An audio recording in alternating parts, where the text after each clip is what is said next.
And that's something else in sales and marketing that we talk about a lot, is making sure you really know the buyer and that you're using that in your conversation.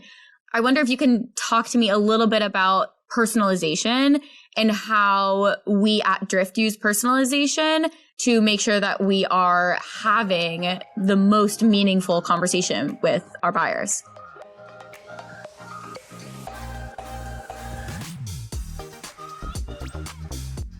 Personalization is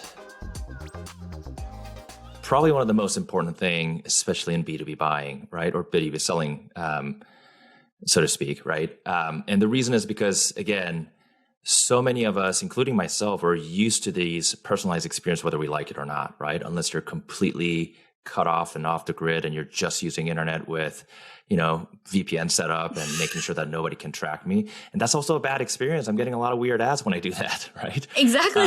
But when it's personalized, yes, it's a little creepy, but if we really understand the fact that these are just data passing through and the algorithm kind of trying to surface up the things that matter to me, there are times I do appreciate it where it's like, oh, I did need that. It is kind of creepy. However, what are my options here? And it's a more enjoyable experience in terms of that buying experience, right? And when it comes to B2B selling, I think it's the same thing. And the more research you do and more value hypothesis you can build on the customer you're going to talk to or you're reaching out to is when you really get the result that you are looking for as a seller.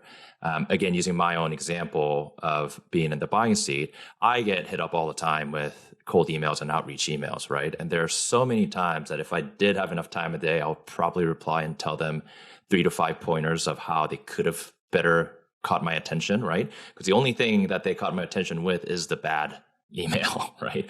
You can tell it was a mass email that went out. Sometimes it just has the bracket of first name on it, hi first name, and then the messaging, right? And it's just not a good experience. And the times that I think the sellers worry a little bit is being too creepy. However, if you really think about how to use the information that you have at hand, on your hand, and utilize that in the right way, it can be so powerful in terms of catching that person's attention, having a meaningful conversation with that person digitally, whether that's on a chat or on an email or even on a phone.